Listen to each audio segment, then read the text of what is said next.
Welcome back to our channel. कल जैसे कि हमने बात किया था प्रेजेंट इंडेफिनिट के बारे में, तो हमने इसमें जानकारी ली थी प्रेजेंट इंडेफिनिट टेंस के सभी तरीके के सेंटेंस के बारे में। उसके बाद पास्ट इंडेफिनिट पढ़ा था और उसके बाद हमने फ्यूचर इंडेफिनिट पढ़ा था। तो इन तीनों में हमने क्या क्या देखा था कि अगर प्रेजेंट इंडेफिनिट की बात आती है तो उसमें अगर सिंपल सेंटेंस है, पॉजिटिव सेंटेंस है, तो अगर इसकी बात आती है तो हमको कुछ करना नहीं है। वर्ब में यस या ईएस देख लेना है। किसके साथ? ही, शी, इट और सिंगुलर सब्जेक्ट के साथ, और बाकी के साथ वर्ब का सिंपल यस या ईएस नहीं लगेगा। जैसे आई वी यू दे प्लूरल के साथ ये नहीं लगेगा। अगर जैसे सिंपल के बाद अगर नेगेटिव इंट्रोगेटिव या नेगेटिव इंट्रोगेटिव इन सब में आएंगे तो डू और डज को देख लेना है। ठीक है, ये बात हो गई थी हमारी। जब बात पास्ट की आती है तो पास्ट में हमने क्या देखना है? वर्ब का सेकेंड फॉर्म देख लेना है। सिंपल में सिंपल जो सकारात्मक पॉजिटिव सेंटेंस है, अफर्मेटिव सेंटेंस है, नहीं तो देख लेना है डिड। तो ये क्या हो जाता है हमारा पास्ट इंडेफिनिट। अब बात अगर फ्यूचर की आती है तो हम शैल विल को देख लेते हैं। बात की फ्यूचर की आएगी तो हम शैल विल को देख लिए थे। हमने शैल विल के बारे में बात कर लिया था भाई। आई और वी के साथ शैल लगा देंगे, बाकी सबके साथ विल लगा देंगे, वर्ब का फर्स्ट फॉर्म लेके चलेंगे। ये था हमारा कल का टॉपिक टेंस में। उसके बाद आज हम ये तीन टेंस की बात हो गई, तीन टेंस की बात हो गई, present indefinite, past indefinite, future indefinite. अब बारी आती है present continuous, past continuous, future continuous. तो ये हमारा है आज। क्या हो जाता है, ये लेते हैं। ठीक, इसमें बारी आ जाती है। अब इसको देखते हैं। प्रेजेंट कंटीन्यूअस में सबसे पहला आपको याद रखना है कि जहां पे is, am, are plus verb में आईएनजी आ जाए, मतलब वर्ब का फोर्थ फॉर्म अगर आ जाता है तो हम उसे प्रेजेंट कंटीन्यूअस कहते हैं। प्रेजेंट कंटीन्यूअस में is, am, are plus verb में, अब इज किसके साथ? ही, शी, इट के साथ इज लग जाएगा और सिंगुलर के साथ एम केवल लगेगा आई के साथ, केवल आई के साथ, और आर लगेगा आई, वी, यू, दे प्लूरल के साथ, प्लूरल के साथ लग जाएगा। ठीक है, ये हमारा था प्रेजेंट कंटीन्यूअस। जैसे I am reading a book, मैं एक किताब पढ़ रहा हूं। She is cooking, they are playing cricket, we are going to school, he is watching TV, he is watching TV. तो यहां पे देखिए, जैसे we, I we you they के साथ आर का यूज लगा दिया, दे के साथ आर का यूज लगा दिया, ही सी के साथ इज लगा दिया, आई के साथ एम लगा दिया। ठीक है, नेगेटिव सेंटेंस बनाने में क्या होता है कि जो वर्ब होती है, लिंकिंग वर्ब, जिसको हम लिंकिंग वर्ब या हेल्पिंग वर्ब बोलते हैं, उसके बाद नॉट लगा दो, उसके बाद नॉट लगा दो। जैसे I am not reading, am के बाद not, she is not reading, is के बाद not, they are not playing, we are not going. ठीक है, ही इज नॉट वॉचिंग। इस तरीके से हम नेगेटिव सेंटेंस बना लेते हैं। इंट्रोगेटिव में जैसे हमने पिछले वाले में बताया था कि do, does, did, do, does, did, shall, will, ये सब पहले आ जाते हैं क्वेश्चन करते समय। इसमें क्या आ जाएगा पहले, क्योंकि इसका हेल्पिंग वर्ब क्या है? इज, एम, आर है, इज, एम, आर है, तो ये पहले आ जाएगा। तो आई के पहले हमेशा एम लगेगा, पहले ही बता दिया। एम आई रीडिंग बुक, क्या मैं किताब पढ़ रहा हूं। जैसे is she cooking food, he she eat, singular के साथ is, he she eat, singular के साथ इज, आई के साथ एम, बाकी सबके साथ आर। क्या वह खाना बना रही है? Are they is she cooking food. जैसे क्या वे क्रिकेट खेल रहे हैं? Are they playing cricket. क्या हम स्कूल जा रहे हैं? Are we going to school. अब देखिए, वी के साथ आर का यूज कर लिया हमने। इज ही वॉचिंग टीवी, क्या वह टीवी देख रहा है? ये हो गया इंट्रोगेटिव। अब नेगेटिव इंट्रोगेटिव, मतलब निगेटिव का भी, निगेटिव का नॉट ले लेंगे और इंट्रोगेटिव का जो हम वो हेल्पिंग वर्ब है उसको पहले ले आ देंगे। तो हेल्पिंग वर्ब पहले हमारा आ गया एम, इज, आर, इज। उसके बाद सब्जेक्ट के बाद तुरंत नॉट लगा देंगे, तुरंत सब्जेक्ट के बाद नॉट लगा देंगे, सब्जेक्ट के तुरंत बाद नॉट लगा देंगे। जैसे am I not reading a book, क्या मैं किताब नहीं पढ़ रहा हूं, क्या मैं, अब जैसे इसका फॉर्मूला क्या बन जा रहा है, अगर हम इनके फॉर्मूले पे ध्यान दें तो इनका फॉर्मूला क्या बन रहा है, इनका फॉर्मूला क्या है, पहले क्या है, हेल्पिंग वर्ब है, तो हेल्पिंग वर्ब में is, am, are plus subject, subject ये है ना, फिर क्या बोला, नॉट बन गया, फिर क्या बोला, वर्ब का आईएनजी हो गया, फिर क्या हो गया, ऑब्जेक्ट हो गया, ये हो गया ना, यही हमारा फॉर्मूला बना। अगर इसके फार्मूला की बात करेंगे तो बस ये वाले फार्मूले में से नॉट हटा दो, इसका फार्मूला बन जाएगा। और इसके फार्मूले की बात अगर हम कर लेते हैं इसका, तो क्या होगा, subject plus is, am, are plus verb ING plus object, हो गया इसका फॉर्मूला। ऐसे ही बना है सबका। तो ये था हमारा। अब जैसे कि यहाँ पे इंट्रोगेटिव, इसी तरीके से क्वेश्चन वर्ड भी बना लेंगे। जैसे जब जब क्वेश्चन वर्ड मतलब कब, कहाँ, क्यों, कैसे, अगर वाक्य के, हिंदी वाक्य के बीच में आ जाता है तो उसको हम सीधा पहले ले, जैसे what are you going, what are you doing, तुम क्या कर रहे हो, तुम क्या कर रहे हो, क्या पहले आया, इसको पहले लगा दो, what are you doing, where is she going, why are they laughing, when are we leaving, who is crying. देखो इस तरीके से सेंटेंस आने वाला नहीं है। सेंटेंस क्या आएगा, आपको बस इसमें पहचानना होगा कि सेंटेंस कौन सा है। मान लीजिए एक वाक्य दिया, एक वाक्य दे दिया, वेयर आर यू गोइंग। अब उसमें आपको 4 ऑप्शन दिए। पहला ऑप्शन दिया प्रेजेंट इंडिफिनिट, दूसरा दिया प्रेजेंट कंटीन्यूअस, तीसरा दिया पास्ट कंटीन्यूअस, चौथा दिया पास्ट परफेक्ट। अब इसमें से कह देगा कि इसमें टिक लगाओ, तो आप जानते हो प्रेजेंट कंटीन्यूअस है तो टिक लगा दो, क्योंकि इज एम आर है, वर्ब का फर्स्ट फॉर्म है।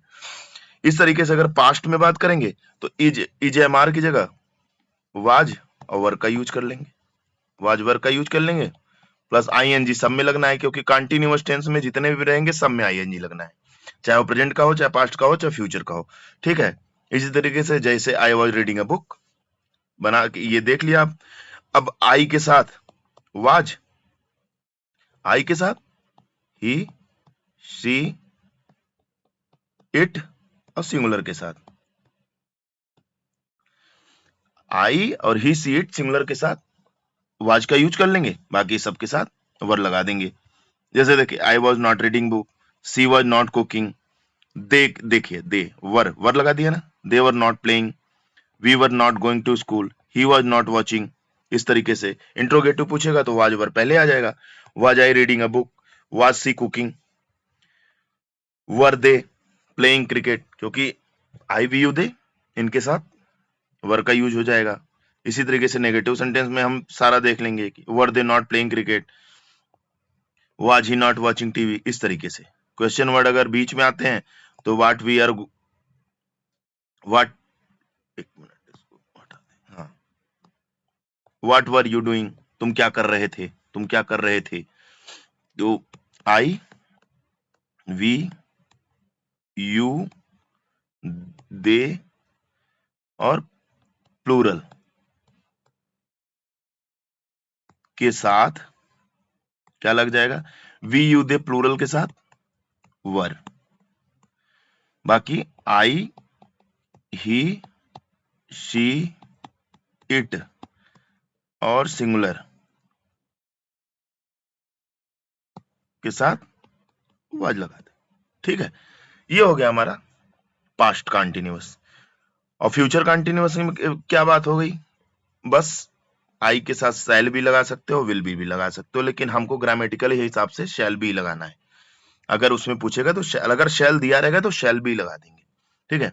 अब इसमें I shall be reading a book, she will be cooking food, वो खाना बना रही होगी, they will be playing cricket, वे लोग क्रिकेट खेल रहे होंगे, हम स्कूल जा रहे होंगे, ही विल, जैसे we will going to school, वह टीवी देख रहा होगा, ही विल वॉचिंग। इसी तरीके से विल नॉट भी लगा दो, बीच में विल नॉट भी लगा देंगे।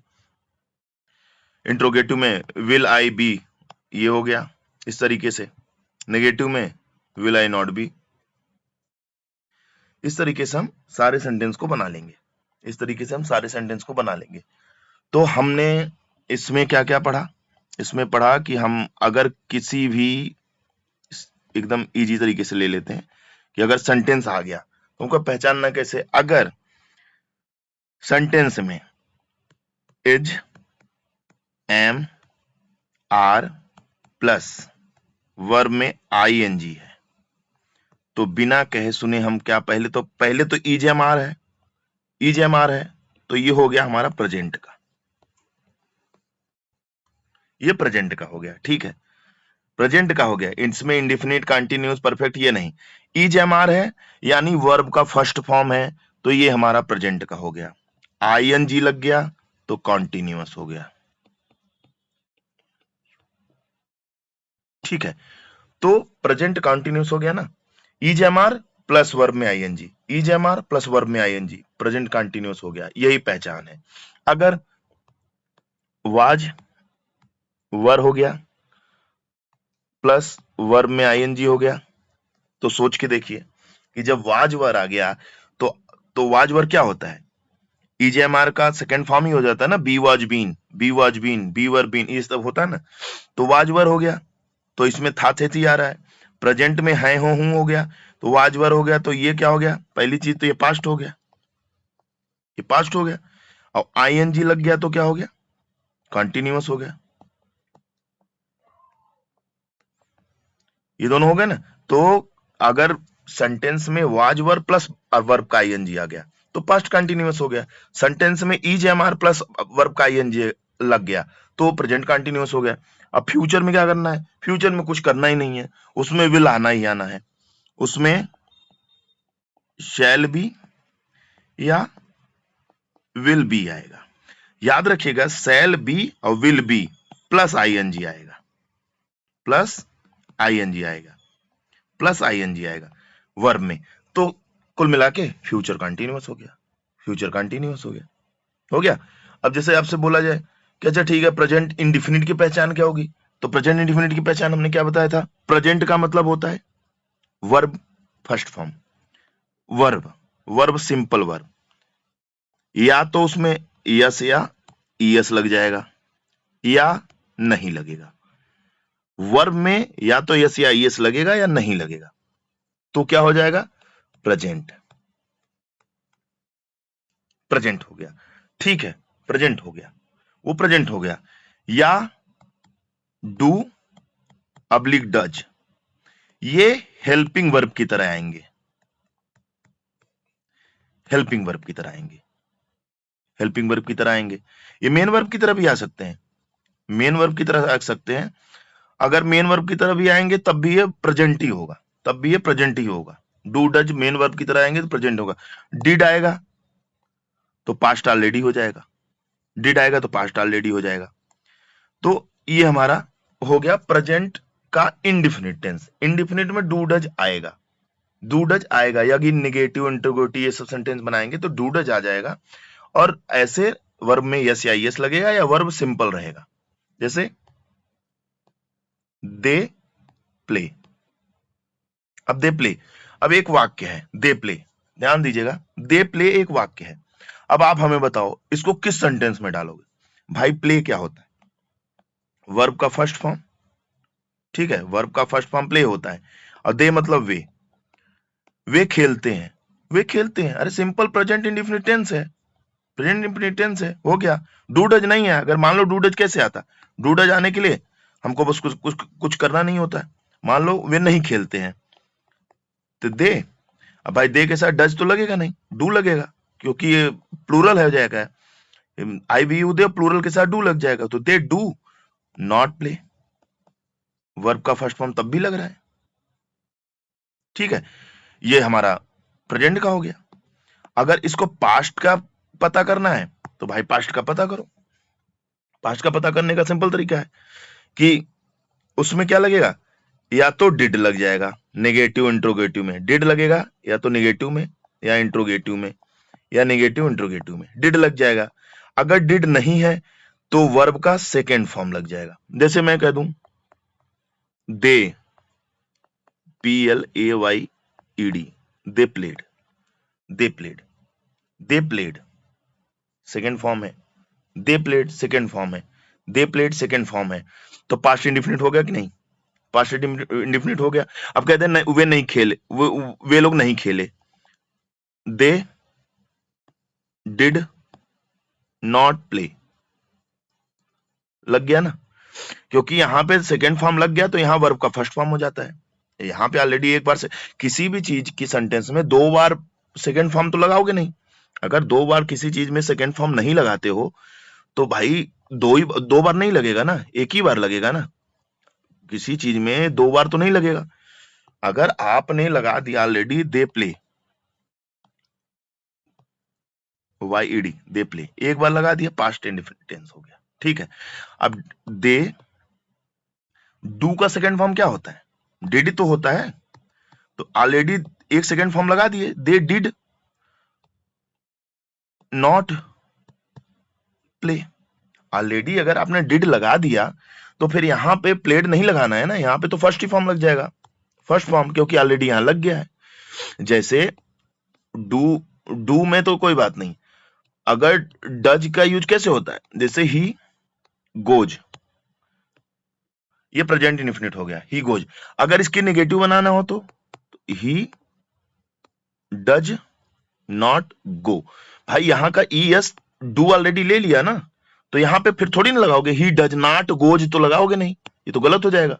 तो क्या लगाओगे? He does not go, he does not go. इतना समझ में आ गया? तो पास्ट इंडेफिनिट भी हो गया, पास्ट इंडेफिनिट भी हो गया। अब फ्यूचर इंडेफिनिट में क्या हो जाएगा? फ्यूचर में क्या बनाओगे? फ्यूचर में आपको खूब आराम से पता है कि या तो शैल आएगा या तो विल आएगा इंडेफिनिट में। कंटिन्यूअस में भी आएगा, या तो शैल आएगा या तो विल आएगा, लेकिन इसके साथ बी लग जाता है प्लस ING। ये कंटिन्यूअस है फ्यूचर का, लेकिन इसमें क्या लगेगा? वर्ब का first form, he will go, you will go, complete हो गया इस तरीके से, ठीक है। तो हमने क्या क्या सीखा? पिछले वीडियो में हमने सीखा प्रेजेंट इंडेफिनिट का, पास्ट इंडेफिनिट का, फ्यूचर इंडेफिनिट का, ठीक है। आज की वीडियो में सीखा हमने पास्ट कंटीन्यूअस का, प्रेजेंट कंटीन्यूअस का, फ्यूचर कंटीन्यूअस का, ठीक है। अगर ये सेशन आपको समझ में आ रहा है ना, तो मुझे कमेंट जरूर करिएगा कि हाँ ये चीज समझ में आ रहा है। अगर नहीं, जो चीज नहीं समझ में आ रहा है कमेंट कर दीजिएगा, तो मैं एक बार और समझा देंगे, ठीक है। और अगर वीडियो सेशन पसंद आएगा तो शेयर करिएगा, लाइक सब्सक्राइब करते रहिएगा, जैसे हमें भी थोड़ा मोटिवेशन मिलता रहे, ठीक है। जय हिंद, जय भारत।